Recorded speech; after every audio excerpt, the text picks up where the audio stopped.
ओम शांति। 30 जनवरी 2024 की मुरली। आज की मुरली के मुख्य पॉइंट्स हैं। शिव जयंती भी भारत में मनाई जाती है, परंतु कब होती है यह कोई नहीं जानते। तिथि तारीख दोनों ही नहीं है, क्योंकि गर्भ से जन्म नहीं लेते। माया थप्पड़ लगाए बहुतों को गिरा देती है, तो ज्ञान ही उड़ जाती है। इसलिए तुम ब्राह्मणों की माला भी नहीं बन सकती। दशाएं बदलती रहती हैं, तो उनकी माला कैसे बनेगी। अब यह है पतित दुनिया, संबंध भी पुराना है। अब फिर से नए संबंध में चलना है। इस समय एक्टर्स सब हाजिर हैं। आत्मा तो अविनाशी है, उनका कभी विनाश नहीं होता। बाकी शरीर तो सबके खत्म हो जाते हैं, इसलिए होलिका भी मनाते हैं। अब मुरली विस्तार से। मुरली का सार है, मीठे बच्चे अब तुम्हारी सुनवाई होती है। बाप तुम्हें दुख से निकाल सुख में ले जाते हैं। अभी तुम सबकी वानप्रस्थ अवस्था है, वापस घर जाना है। आज का प्रश्न है, सदा योग युक्त रहने तथा श्रीमत पर चलने की आज्ञा बार बार हर बच्चे को क्यों मिलती है। उत्तर है, क्योंकि अभी अंतिम विनाश का दृश्य सामने है। करोड़ों मनुष्य मरेंगे, नेचुरल कैलेमिटीज होगी। उस समय स्थिति एक रस रहे, सब दृश्य देखते भी मिरवा मौत मलू का शिकार। मिरवा मना जानवर, मलू का मना शिकारी। जानवर की मौत होने पर शिकारी आनंद में होता है। ऐसा अनुभव हो, उसके लिए योग युक्त बनना पड़े। श्रीमत पर चलने वाले योगी बच्चे ही मौज में रहेंगे, उनकी बुद्धि में रहेगा हम तो पुराना शरीर छोड़ अपने स्वीट होम में जाएंगे। ओम शांति। रूहानी बाप बैठ रूहानी बच्चों से रूह रिहान करते हैं अथवा रूहों को समझाते हैं, क्योंकि रूहों ने भक्ति मार्ग में बहुत याद किया है। सब आशिक हैं एक माशूक के। उस माशूक शिव बाबा का चित्र बना हुआ है। उनको बैठ पूछते हैं, उनसे क्या मांगना चाहते हैं वह पता नहीं है। पूछते तो सब हैं, शंकराचार्य भी पूजा करते हैं। सब उनको बड़ा समझते हैं, भल धर्म संस्थापक हैं, परंतु वह भी पुनर्जन्म लेते लेते नीचे उतरते हैं। अभी सब पिछाड़ी के जन्म में आकर पहुंचे हैं। बाबा कहते हैं, तुम छोटे बड़े सबकी वानप्रस्थ अवस्था है। मैं तुम सबको वापिस ले जाता हूँ। मुझे बुलाते ही हैं, पतित दुनिया में आओ। कितना रिगार्ड रखते हैं, पतित दुनिया पर आए राज्य में आओ। जरूर दुखी होंगे, तब तो बुलाएंगे। गाया जाता है, दुख हरता सुख करता। तो जरूर छी पुरानी दुनिया, पुराने शरीर में आना पड़े, वह भी तमो प्रधान शरीर में। सतो प्रधान दुनिया में मुझे कोई याद भी नहीं करता। ड्रामा अनुसार सबको मैं सुखी बना लेता हूँ। बुद्धि से काम लेना है कि सतयुग में जरूर आदि सनातन देवी देवता धर्म होगा, और सत्संगों में तो सिर्फ शास्त्र पढ़ते पढ़ते नीचे उतरते जाते हैं। दलदल में पड़ने वाले दुखी होते हैं। यह है ही दुख धाम, वह है सुख धाम। बाप कितना सहज करके समझाते हैं, क्योंकि बिचारी अबलाएं कुछ भी नहीं जानती हैं। कोई को भी यह पता नहीं है कि फिर वापिस भी जाना है या सदैव पुनर्जन्म लेते ही रहना है। अभी तो सब धर्म वाले हैं। पहले पहले स्वर्ग था तो एक ही धर्म था। सारा चक्र तुम्हारी बुद्धि में है। कोई और की बुद्धि में यह बातें रह न सके। वह तो कल्प की आयु ही लाखों वर्ष कह देते हैं। इसको कहा जाता है घोर अंधियारा, ज्ञान है घोर सोझरा। अभी तुम बच्चों की बुद्धि में रोशनी है। तुम कोई मंदिर आदि में जाएंगे तो तुम कहेंगे हम शिव बाबा के पास जाते हैं, यह लक्ष्मी नारायण हम बनते हैं। यह बातें और सत्संगों में नहीं होती, वह सब है भक्ति मार्ग की बातें। अभी तुम रचता और रचना के आदि मध्य अंत को जानते हो। ऋषि मुनि आदि कहते थे हम नहीं जानते हैं, तुम भी पहले नहीं जानते थे। इस समय सारे विश्व में भक्ति है। यह पुरानी दुनिया है, कितने ढेर मनुष्य हैं। सतयुग नई दुनिया में तो एक ही अद्वैत धर्म था, फिर होता है द्वैत धर्म। अनेक धर्मों में तालियां बजती हैं, सबकी एक दो में खिटपिट है। ड्रामा अनुसार उन्हों की पॉलिसी ही ऐसी है, किसी को भी अलग करते हैं तो लड़ाई होती है, पार्टीशन होती है। मनुष्य बाप को न जानने के कारण पत्थर बुद्धि बन पड़े हैं। इस समय बाप समझाते हैं देवी देवता धर्म ही प्राय लोप हो गया है। एक भी नहीं जिसको पता हो कि इन्हों का भी राज्य था। तुम अभी समझते हो हम देवता बन रहे हैं। शिव बाबा अभी हमारा ओबीडिएंट सर्वेंट बना है। बड़े आदमी हमेशा चिट्ठी लिखते हैं तो नीचे लिखते हैं ओबीडिएंट सर्वेंट।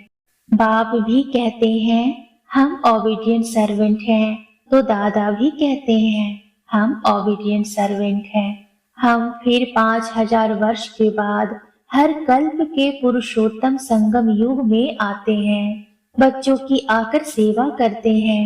मुझे कहते हैं दूर देश के रहने वाले इनका भी अर्थ नहीं जानते। इतने शास्त्र आदि पढ़ते हैं परंतु अर्थ नहीं समझते। बाप आकर सब वेदों शास्त्रों का सार समझाते हैं। तुम बच्चे जानते हो कि इस समय रावण राज्य है। मनुष्य पतित बनते जाते हैं, यह भी ड्रामा बना हुआ है। तुम बच्चों को दोजख से निकाल बहिष्ठ में ले जाते हैं, मना नर्क से निकाल स्वर्ग में ले जाते हैं।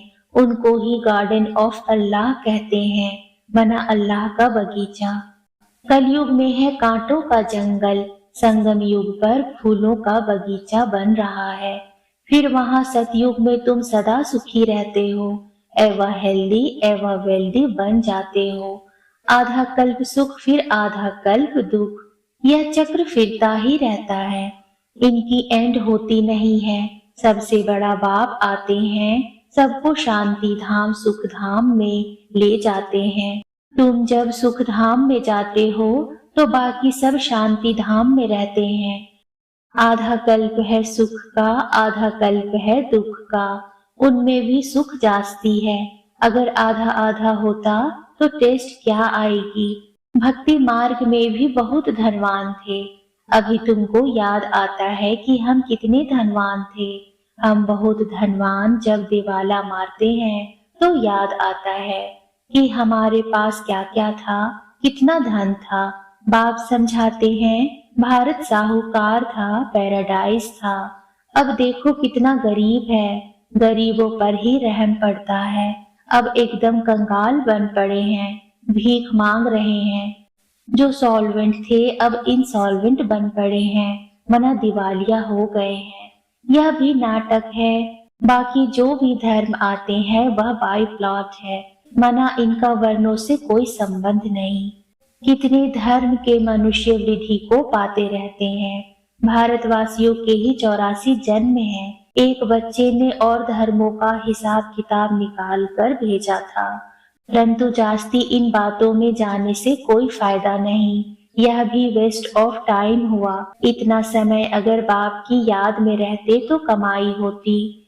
अपनी तो मुख्य बात है हम पूरा पुरुषार्थ कर विश्व का मालिक बने। पाप कहते हैं तुम ही सतो प्रधान थे, तुम ही तमो प्रधान बने हो।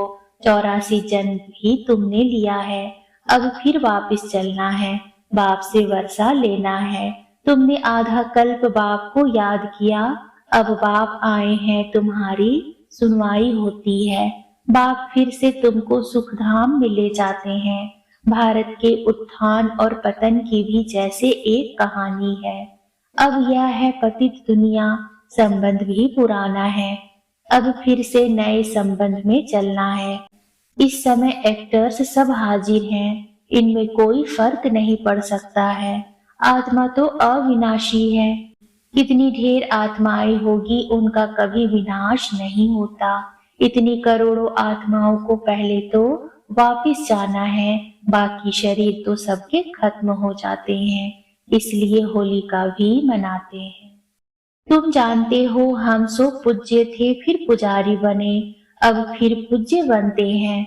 वहां यह नॉलेज नहीं होगी, ना यह शास्त्र आदि होंगे, सब खत्म हो जाएंगे।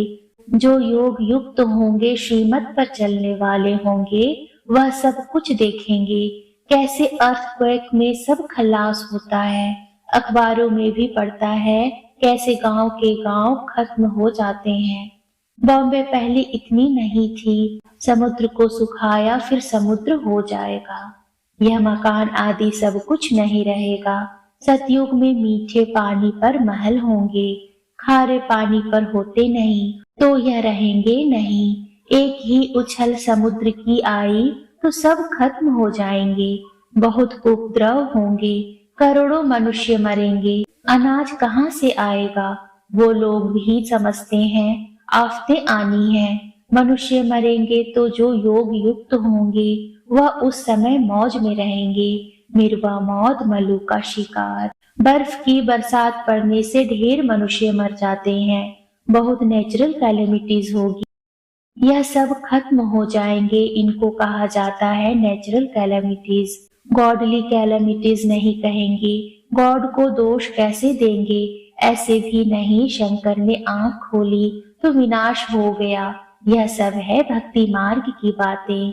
मुस्लिमों के लिए भी शास्त्र में लिखा है, तुम जानते हो इन मिसाइल से कैसे विनाश करते हैं, कैसे आग, गैस, जहर आदि सब उसमें पड़ते हैं। बाप समझाते हैं पिछाड़ी में सब फट से मर जाए, कोई बच्चे आदि भी दुखी ना हो, इसलिए नेचुरल कैलेमिटीज से झट मरेंगे। यह सब बना बनाया ड्रामा है। आत्मा तो अविनाशी है, कभी विनाश नहीं होती, ना छोटी बड़ी होती है। शरीर सब यहाँ खल्लास होंगे, बाकी आत्माएं सब स्वीट होम में चली जाएंगी। बाप कल्प कल्प आते हैं संगम युग पर, तुम भी इस पुरुषोत्तम संगम युग पर ही ऊंचे ते ऊंचे बनते हो। वास्तव में श्री श्री शिव बाबा को और श्री इन देवताओं को कहा जाता है। आजकल तो देखो सबको श्री श्री कहते रहते हैं, श्रीमती, श्री फलाना। अब श्रीमत तो एक बाप ही देते हैं। विकार में जाना, क्या यह श्रीमत है? यह तो है ही भ्रष्टाचारी दुनिया। अब मीठे मीठे बच्चों को बाप कहते हैं, मुझे याद करो तो खाद निकल जाए। गृहस्थ व्यवहार में रहते कमल फूल समान पवित्र रहो। स्व को अब विश्व के आदि मध्य अंत के चक्र का ज्ञान हुआ है, परंतु यह अलंकार तुमको नहीं दे सकते। आज तुम अपने को स्वदर्शन चक्रधारी समझते हो, कल माया थप्पड़ लगा दे तो ज्ञान ही उड़ जाए। इसलिए तुम ब्राह्मणों की माला भी नहीं बन सकती। माया थप्पड़ लगाए बहुतों को गिरा देती है, तो उनकी माला कैसे बनेगी? दशाएं बदलती रहती है। रुद्र माला ठीक है, विष्णु की माला भी ठीक है, बाकी ब्राह्मणों की माला नहीं बन सकती। तुम बच्चों को डायरेक्शन देते हैं कि देह सहित देह के सब धर्म छोड़ मामेकम याद करो। बाप तो निराकार हैं, उनको अपना शरीर तो है नहीं और आए भी हैं उनकी वानप्रस्थ अवस्था में। जब 60 वर्ष की आयु हुई, वानप्रस्थ अवस्था में ही गुरु किया जाता है। मैं तो हूँ सतगुरु, परंतु गुप्त वेश में। वह है भक्ति के गुरु, मैं हूँ ज्ञान मार्ग का। प्रजापिता ब्रह्मा को देखो, कितने ढेर बच्चे हैं। बुद्धि हद से निकल बेहद में चली गई है। मुक्ति में जाकर फिर जीवन मुक्ति में आते हैं। तुम पहले आते हो, दूसरे पीछे आते हैं। हर एक को पहले सुख फिर दुख भोगना पड़ता है। यह वर्ल्ड ड्रामा है। तब तो कहते हैं, अहो प्रभु तेरी लीला। तुम्हारी बुद्धि ऊपर से नीचे तक चक्र लगाती रहती है। तुम हो लाइट हाउस, रास्ता बताने वाले। तुम बाप के बच्चे हो ना। फादर कहते हैं, मुझे याद करो तो तुम तमो प्रधान से सतो प्रधान बन जाएंगे। ट्रेन में भी तुम समझा सकते हो, बेहद का बाप स्वर्ग का रचयिता है। भारत में स्वर्ग था, बाप आते हैं भारत में। शिव जयंती भी भारत में मनाई जाती है, परंतु कब होती है यह कोई नहीं जानते। तिथि तारीख दोनों ही नहीं है, क्योंकि गर्भ से जन्म नहीं लेते। बाप कहते हैं, अपने को आत्मा समझो। तुम अशरीरी आए थे, पवित्र थे, फिर अशरीरी होकर जाएंगे। माँ में कम याद करते रहो तो पाप कट जाएंगे। अच्छा, मीठे मीठे सिकीलदे बच्चों प्रति माता पिता बाप दादा का याद प्यार और गुड मॉर्निंग। रूहानी बाप की रूहानी बच्चों को नमस्ते। रूहानी बच्चों की रूहानी बाप को नमस्ते। नमस्ते बाबा, नमस्ते। धारणा के लिए मुख्य सार है पहला, लाइट हाउस बन सबको रास्ता बताना है। बुद्धि हद से निकाल बेहद में रखनी है। स्वदर्शन चक्रधारी बनना है। दूसरा है, अब वापस घर जाना है, इसलिए इन वानप्रस्थ अवस्था में सतो प्रधान बनने का पुरुषार्थ करना है। अपना टाइम वेस्ट नहीं करना है। आज का वरदान है, संबंध संपर्क में आते डायमंड बन डायमंड को देखने वाले बेदाग डायमंड भाव। बाप दादा की श्रीमत है कि डायमंड बन डायमंड को देखना। चाहे कोई आत्मा काला कोयला एकदम तमोगुनी हो, लेकिन आपकी दृष्टि पड़ने से उसका कालापन कम हो जाए। अमृत वेले से रात तक जितनों को भी संपर्क संबंध में आओ, सिर्फ डायमंड बन डायमंड देखते रहो। किसी भी विघ्न अथवा स्वभाव के वश डायमंड पर दाग ना लगे। चाहे अनेक प्रकार की परिस्थिति के विघ्न आए, लेकिन आप ऐसे पावरफुल बनो जो उसका प्रभाव ना पड़े। आज का स्लोगन है, मन और बुद्धि को मन मत से सदा खाली रखने वाले ही आज्ञाकारी हैं। ओम शांति।